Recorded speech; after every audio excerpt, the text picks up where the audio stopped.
Hello everyone, I'm the Nerdy Fool and welcome back to Expeditions Viking. We have been making our way from Seahenge now onto the ravine where we've been told that is where we will find the last druid.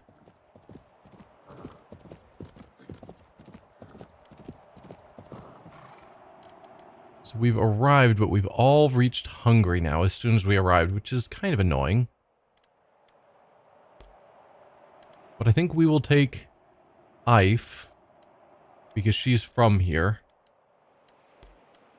and leave Kettle behind. And besides that, take all the others. Certainly Roskva, because she has similar leanings to the druids. Yeah. Alright. Kind of a large area. Let's do some exploring. Should I go straight to where Merlin's supposed to be? That's always the question of, if I do exploring first, am I going to miss out or get in trouble, or should I just go directly to where I'm supposed to go and hopefully get permission? But theoretically, if something goes wrong, maybe I'll get kicked out before I can finish exploring. So we believe this is where we'll find Merlin. Strangers aren't welcome here. You'd best be on your way. We don't want any trouble. You're welcome to pass through, but don't linger. The Highlanders have withdrawn to the edges of their village, huddled together in groups that seem to constitute families. You notice the men have readied the weapons, but aren't brandishing them. I don't mean any harm. I'm looking for a druid. Your welcome is not the worst I've ever had, but it could stand improvement. You best help find what I'm looking for, or trouble is exactly what you'll get. I don't mean any harm. I'm looking for a druid. You'll find no help here. We want to be left alone. Leave us out of your heathen schemes, you hear? This is hopeless. These people are beyond reach. I'm sure they have good reason to be suspicious of strangers. It's wise to be cautious. A tall man of strong build, somewhere around 30 years of age, emerges from the forest behind a house and steps into the village. He quickly assesses the situation and raises his hands in a gesture of reconciliation. All right, let's not all lose our heads for nothing. Go back to your work. I'll handle the strangers. Dubglass. The other men of the village reluctantly return to their work while frequently casting suspicious glances your way. The younger man walks up to you. He looks tired. I'm Dubglass. Don't mind them. They're just looking out for their families. You seem friendlier than your neighbors. My name is Alfbjorn. Thank you for diffusing the tension. I don't trust you more than anyone else here. My name's Alfbjorn. Thank you for diffusing the tension. I'd like you gone just as much as the rest of them, but I can see from the look of you, the best way to get rid of you is to get you what you're after. So what are you after? I seek the last of the druids. I'm told he lives here. Druid I.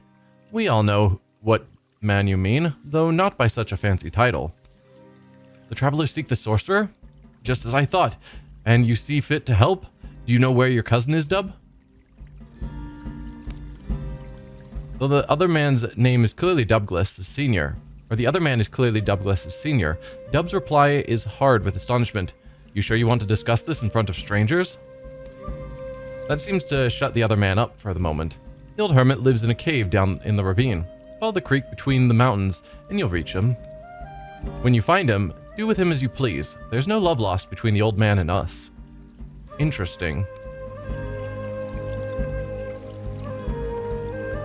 Why do you not like him? A young woman is sitting on a stool, braiding a band of stone medallions with a Celtic cross pattern. Next to her, a small girl idly braids a few strands of her own hair whilst watching the work with rapt attention. What are you working on there? The young woman looks up with a start. She clutches her carved stone tightly, unsure what to do. Don't be afraid. What's your name? It's a talisman of some kind. You're very skilled. Or it's a nice talisman. Give it to me. Don't be afraid. What's your name? She looks around, perhaps to assure herself that you are still being watched by the rest of the village, when she answers, her voice steady. Lan. It's a pretty thing you're working on, Lan. Would you be willing to sell it? I don't really want to buy it. I suppose if you like it that much. How about 5 pence? Does that sound good to you? The young woman lights up. She hands you the trinket and accepts your coin with obvious gratitude. Aye, that'd be very good, thank you. As you walk away from her, she shows you your coin to her young friend, and the two girls giggle at what you guess to be the first sale the young artisan has ever made. Lance Cross, a beautiful intricate cross pattern carved onto smooth stone and strung onto a band of braided string. Gives +5 range damage reduction.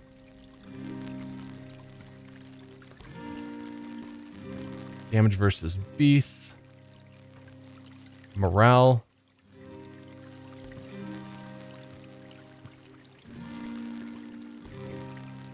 Let's see. Avoiding crit is good.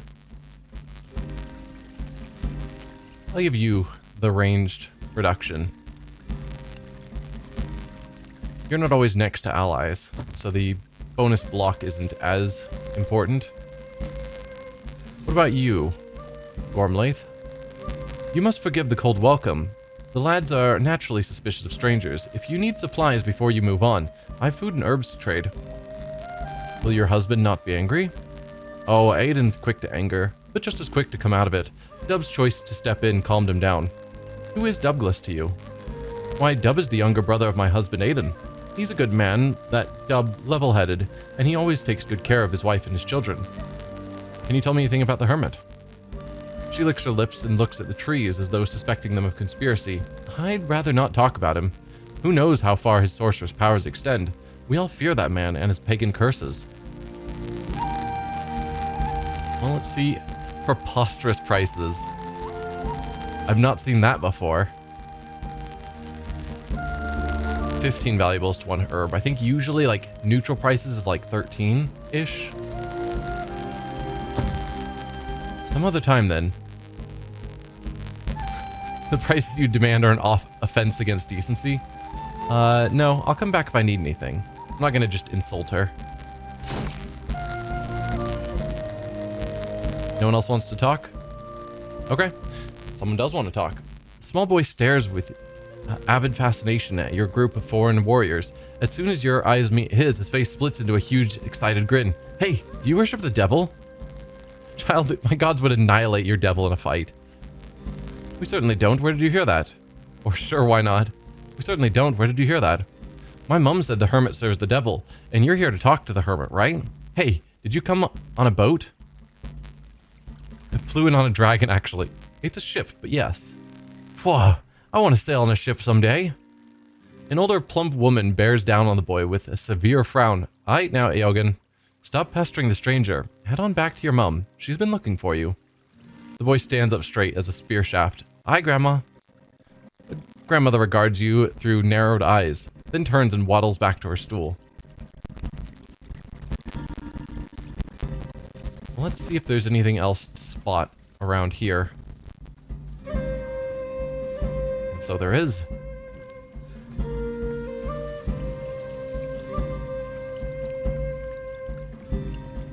Looks like that's that for the village area.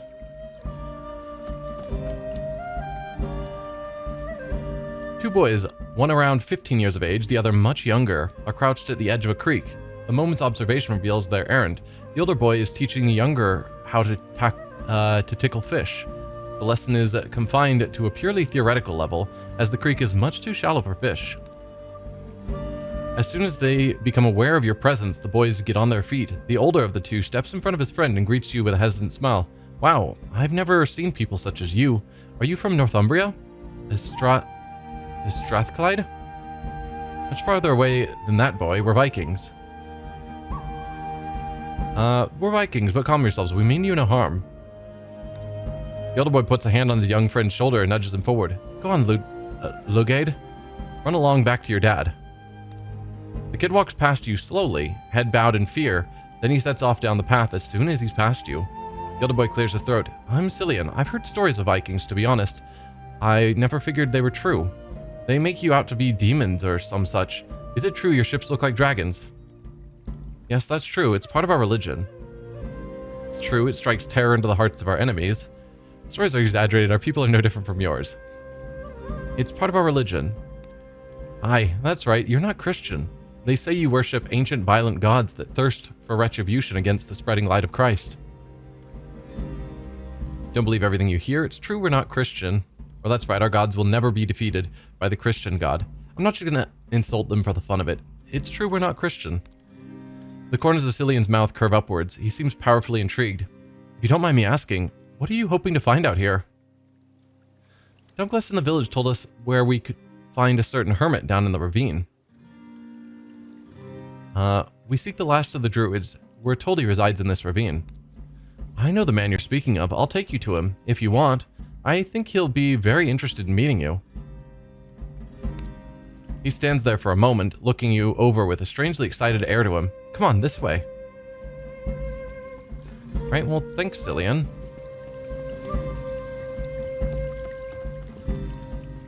I guess just right in there. Well, before we go in there, let's explore more. See what else is about.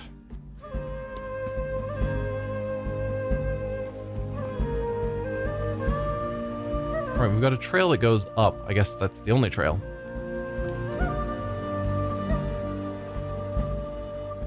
This is a junction point. Look, see how the stones are aligned with the mountaintops in the distance? There's ancient power here. Okay. A collection of urns are placed carefully around the stone circle. The youngest looks at least 5 decades old, and the oldest perhaps half a millennia.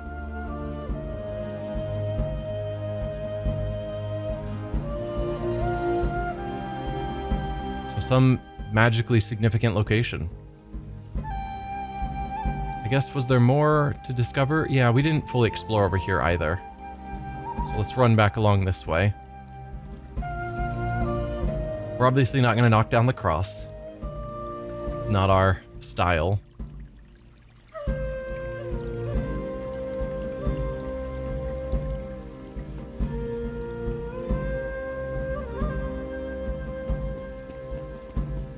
Okay, can't tuck back into any of these side areas, so I guess that's that actually. Map fully explored. So let's go back up here and we'll head into the ravine.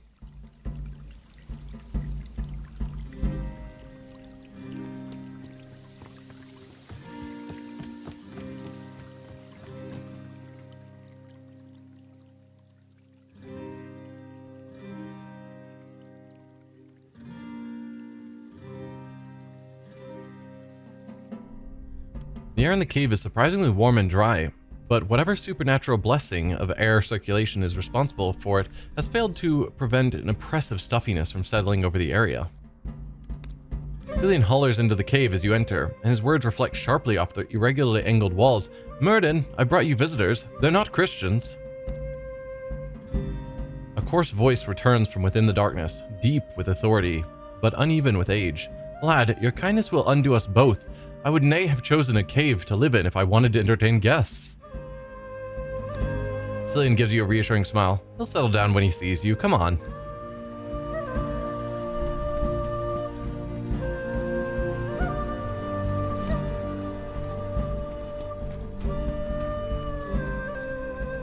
Manure of some description has been spread around the mushrooms. The druid must be farming them. Okay, and this is stealing. Alright, Myrddin. The man who awaits in the central chamber looks just as you might have imagined. A dark gray beard reaches almost to his belt, blends seamlessly with an unassuming wool robe. His eyes judge you with a calculating clarity that makes you feel small despite the situation. And just for a moment, you might actually believe that this man could be 1,000 years old. As I thought, your guests carry a legion's worth of steel into my home. Have you no thought for the safety of an old man, Cillian? Fool boy. Cillian doesn't look particularly troubled by the admonishment. They are Vikings. They worship the old gods. Yes, and if I had taught you more about the old gods, you'd know that that is no guarantee of kinship.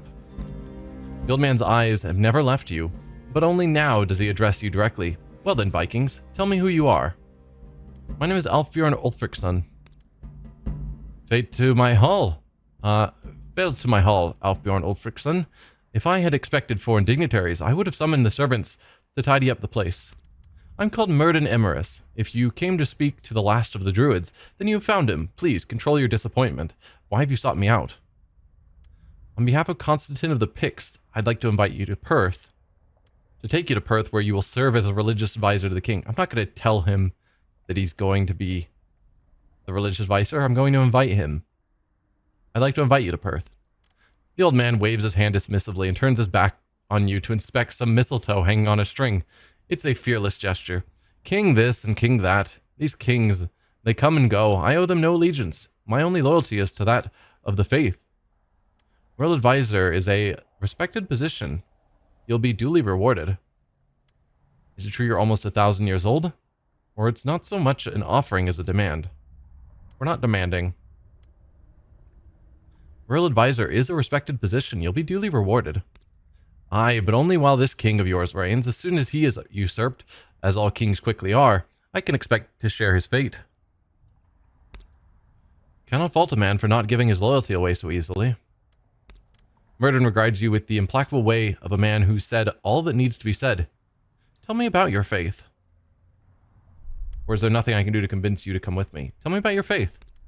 No, I will not. Christians or nay, you're strangers to me. Diplomacy. How about I tell you something of my faith, and you can return the favor? This appears to catch an old man's interest. Oh, a bargain. I accept. I see you collect mistletoe. The plant has an important role in the tale of Balder, son of Odin and Frigg. When Balder was born, Frigg had made all things in the world, living and otherwise, swear an oath that they would never hurt her son, but she had not made the mistletoe swear, as it was too young for such an oath.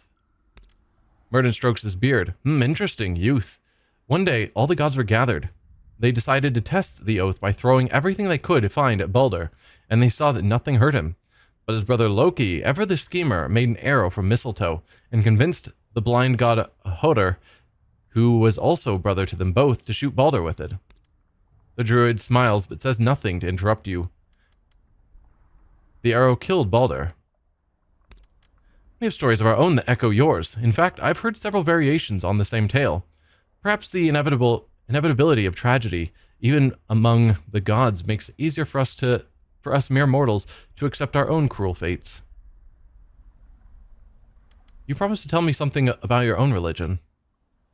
Or just your turn. You promised to tell me something of your own religion. Myrddin grumbles but nods. Then let us remain on this subject of mistletoe. Few things are more sacred to us than this plant. It's extremely rare in these parts, but thanks to Cillian, I know of one good hard-timbered oak nearby whereupon it grows. There is a ritual to gather mistletoe. Upon the 6th day of the moon, we bring a sacrifice to the tree and feast beneath it. It's meant to be a banquet befitting a king. We would bring 2 white bulls, horns tied, to be sacrificed, but those days are ages past. I climb the tree, well, Cillian does these days, and cut the mistletoe with a sickle, which I catch in a white cloak. It's meant to be a golden sickle, but we make do with what we have. Needless to say, we go without the white bulls as well. From a mistletoe thus harvested and duly prayed over, we make a potent drink that is an antidote to all poisons. Behind you, you hear Roskva snort derisively in muted protest. Thank you for your story, Myrddin. I hope we'll meet again. Or is there nothing I can do to convince you to come with me? I think we'll give it another shot to try and convince him. But we're not going to push or threaten. Is there nothing I can do to convince you to come with me? There is not. If you respect my will, tell your king I am long dead. Tell him all that remained of me was an old grave, overgrown with lichen. Cillian catches your eye as you turn. He nods subtly back towards the mouth of the cave, and then sets off in that direction. Well, I see no reason to disrespect Myrddin. If he wishes to be left alone, we'll do so. I'm curious to see what Cillian has to say on the subject.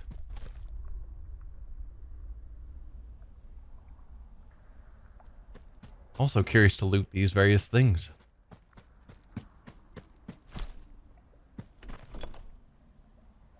Mistletoe. It is a sling. Night accuracy penalty is halved, doing terrible damage.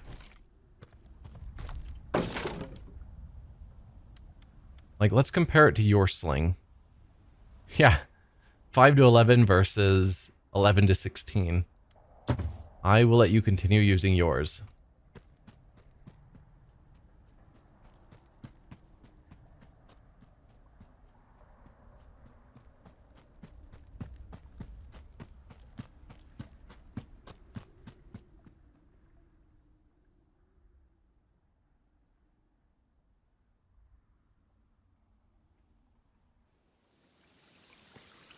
Outside the cave, Cillian looks almost as disappointed as you should feel. Sorry it turned out this way. I was sure you and Myrddin would get along. He's always on board. He's always on about Christianity's suppression of the old ways. You wanted to talk. Do you have a way to convince the old man? I cannot convince Myrddin of anything. The man's 1,000 years old. He probably made up his mind a century ago. How can I change that? He's not 1,000 years old, son. Such a thing is impossible. You seem to have a vested interest in arranging this. Cillian scratches his nose while he thinks. Listen, I need to catch fireflies for the old man's ritual. If you come along, we can talk on the way. Alright.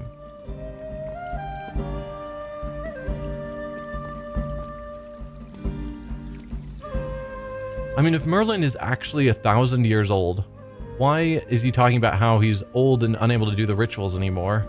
And why is he taking on effectively an apprentice? Feels to me like maybe Myrddin periodically trains up an apprentice, and then as he gets too old, he bequeaths the title onto someone younger. And that's how Myrddin has been around for 1,000 years. Seems the most likely answer. Young boy from earlier is chasing fireflies with a girl about his age. When they see you, they freeze for a moment, then they run in a wide circle past you and back toward the village. Cillian looks worried. Ah, shite. I hope those wee pests don't tell their parents they saw us together. Why not?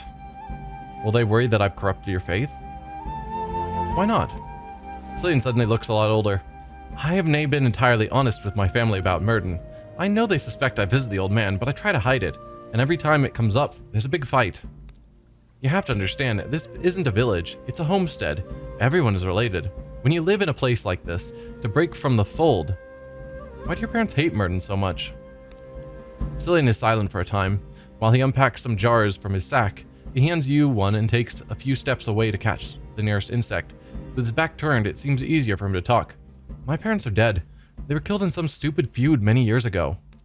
My cousin Douglas and his brothers avenged them. Then he and Myrddin took me in and treated me like a brother. That blasted feud is still on, of course. It's the oldest sin, and it'll never end until everyone is dead. That's how things work up here in the Highlands. We could attempt to catch a firefly, sort of 50-50. So how does this involve Myrddin? Failed. You spend a few moments chasing fireflies around the small empty clearing. Every time you think you've got one, you find the jar empty. One streaks right past your face and you flail towards it, just a moment too late, narrowly missing Adis's face with your elbow.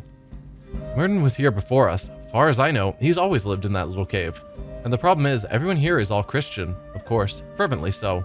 They don't understand Myrddin, but he frightens them. You should hear the things they say about him. That he's in league with the devil, that he takes children in the night and sacrifices them to dark powers.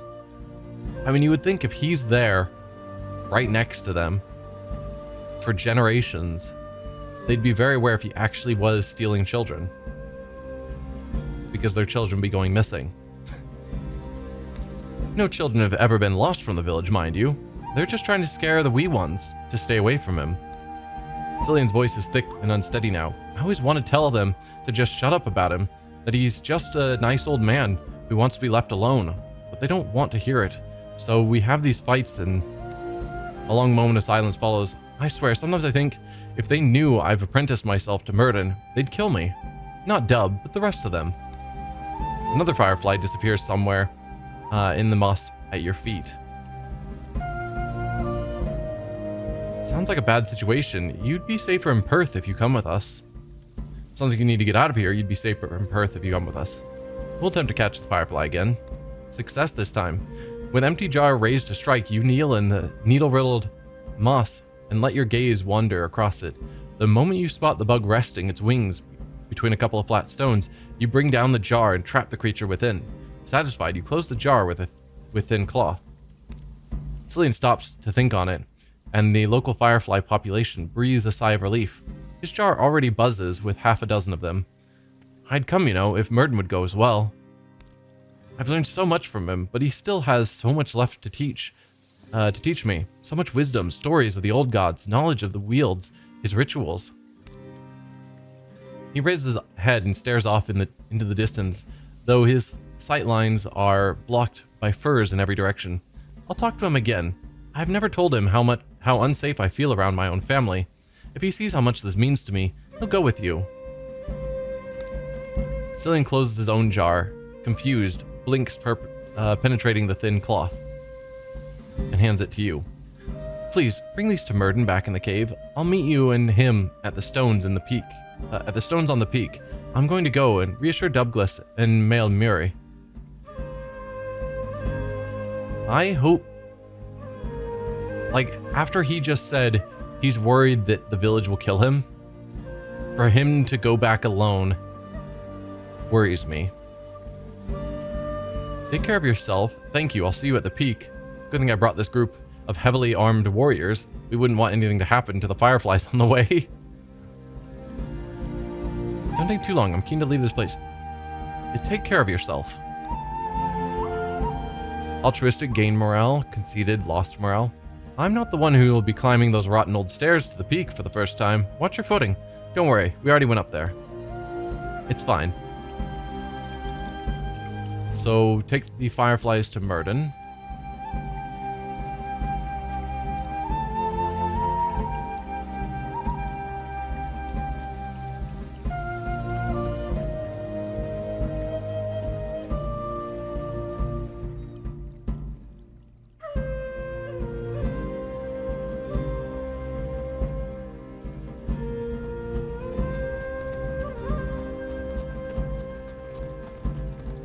You find Myrddin sitting cross-legged on the edge of the wood platform, slowly roasting some manner of herb above a candle. Behold, the return of the Vikings. I was nae expecting to see you again, Alfbjorn Ulfricsson. Did you eat my apprentice? Yes, I ate your apprentice. He had business at home. He should be here soon. The boy's much too skinny to eat. You should keep him better fed. Or don't be ridiculous. Here's your fireflies. He had business at home. He should be here soon. He yanks the glass of fireflies out of your hands, oblivious of the rudeness. Ah, you brought the flies. Very good. I can prepare the ritual while we wait for Cillian. What ritual are you planning? A ritual of cleansing, of a sort. It's meant to keep the power flowing strong through the standing stones atop the mountain. Of course, once the stones are cleaned in a spiritual sense, they must be cleaned properly. It's quite tedious, but that's what apprentices are for. What is the purpose of those stones? Well, what do you think? To preserve wisdom. What other purpose could there be? I've done my best to keep the writing current throughout the years. The original symbols were known only to the Druids. Who were the Druids? Oh, my dear lad, it pains me that you must ask. The Druids used to be the rulers of these lands, and yours too, if I'm not mistaken, which should not be ruled out, mind you. They were guardians of the laws of men as well as gods. They presided over the rituals of the divine, and they upheld justice among men. They were the learned and the powerful, the elders of their time, that offered counsel to those in need. Why did the Druids disappear? When the Roman Empire conquered us, they spent centuries suppressing the culture of those who came before them. We Druids wielded great power here, and the Romans needed us gone so they could rule instead. It is my greatest sorrow that they were successful. Much was lost. Cillian seems keen to leave his homestead. Or is there anything we can do to help with the ritual? I think that's the more interesting statement than just letting him know Cillian wants to leave. Is there anything we can do to help with the ritual? Whoa, why is there suddenly a ton of people here? That's not a good sign. The old druid chuckles like the creek outside his cave. If you want to get your hands dirty with something other than blood of Christians, I'd be happy to have your help. Refreshing the old inscriptions is hard labor. Myrddin seems to hear something behind you, and cranes his neck to look past you. Seeing nothing, he furrows his eyebrows. Where is the boy? He should have been here by now. A sharp voice echoes down the tunnel, and the harsh reverb exposes undertones of outrage. Sorcerer, you've gone too far. 6 young men and women from the village have gathered between you and the exit. They're all armed and itching for a fight. We were content to leave you in peace as long as you minded your own business, but this, consorting with the heathen warriors? He raises his axe and levels it directly at the old man, whose face is frozen in surprise. This will not stand. Back off, people. We don't want to fight you. Oh, isn't this precious? The local children have come out to play.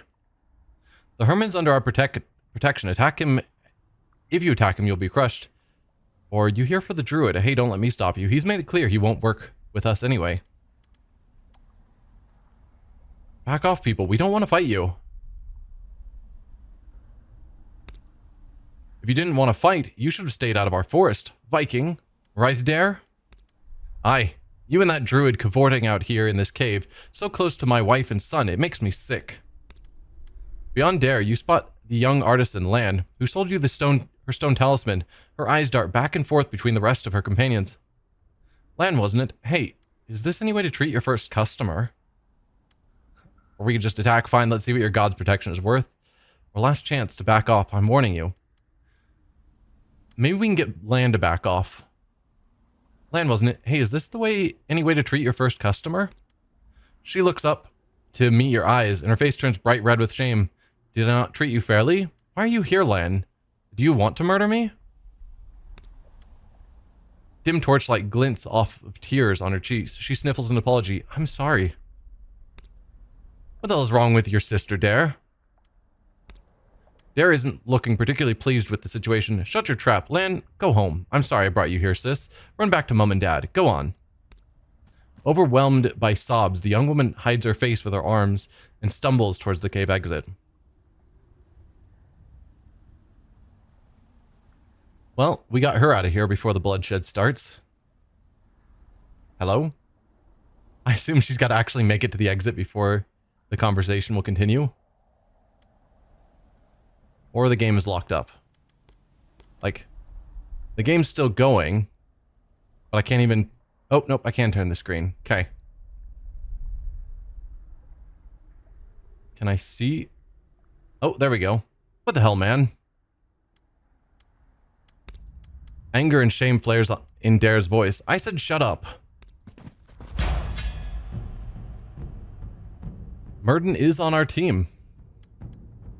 What is your deal? So you are level 8 healer, 104 hit points, decent damage, terrible DR for melee and ranged, 6 and 11. If someone looks at you wrong, you'll die. It's bad news. But yeah, you have the normal witchcraft abilities, archery abilities. You've got just a knife, even though you've got lots of ranking in archery. You do have the knife abilities, cool. And block, sling abilities, staff abilities. You got a bunch of stuff considering you don't have the weapons for it. Alright. Myrddin, you seem like you're gonna die, so go hide in a corner.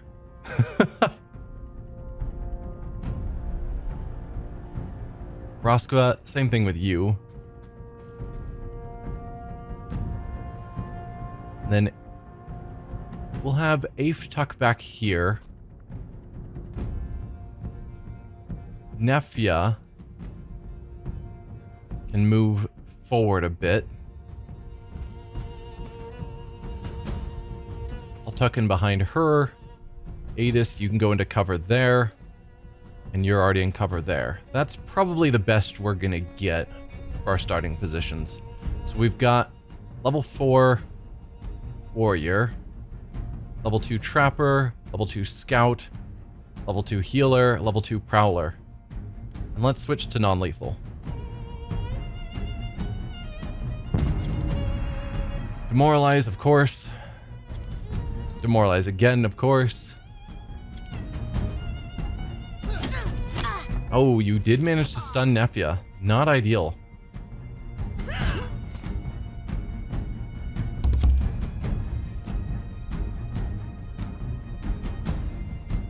Right, and you got the shield. You're a problem.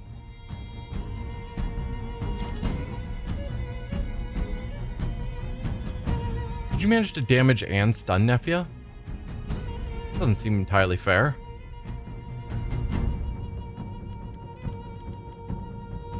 Probably gonna go with DR. Always a good starting point. Yeah, we don't really have any way of getting around to you, and with Nefia stunned there, that's a bit of a problem.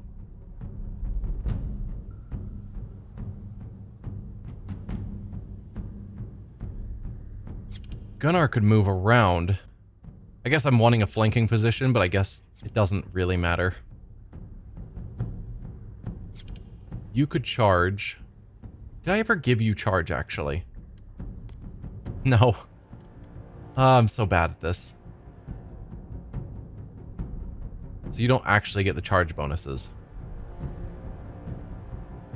And you can't take them out. Gunnar could, but I was hoping Gunnar could charge because he could then actually take people out. That's fine. We'll send you in to attack their healer.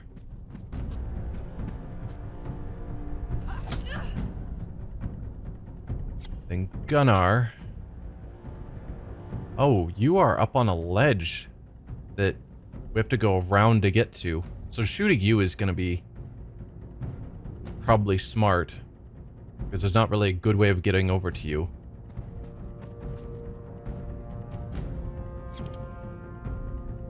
Well, that seems pretty good. 61 is actually pretty terrible. 70 is not much better.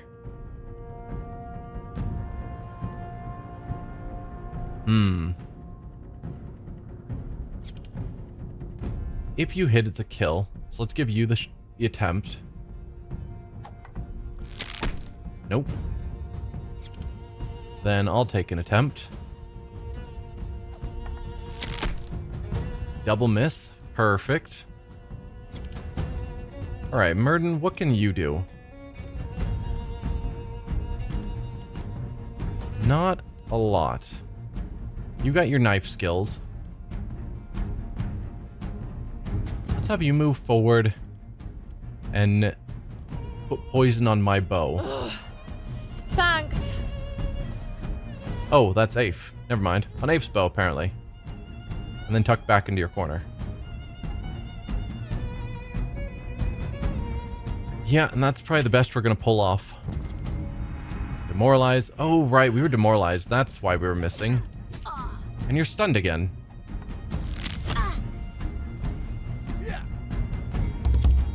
Also, you're starting to take some pretty big hits.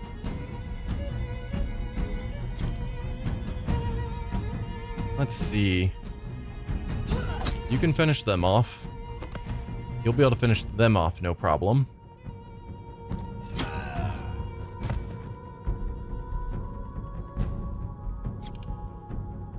You don't have the angle for that shot. Not certain why. We'll try going over here. Is that any better? Yes. There you go. Oh, I probably shouldn't poison, because poison... Well, they're down it with non-lethal. It's probably fine. Let's have you do... You could do a heal, or you could cure, which would get rid of the stun effect.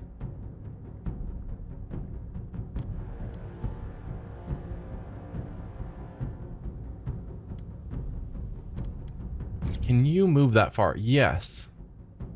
So I could have myself go for the cure. Thanks for the help. So the Nefia should get her turn, and she does. Then if I step to the side, Merlin can move forward and do a heal. Thanks for the help.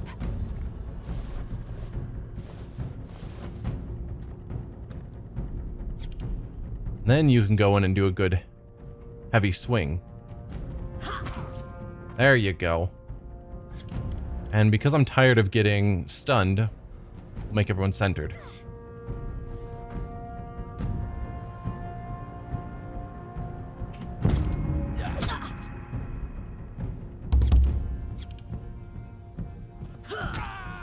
Alright. Fight's over.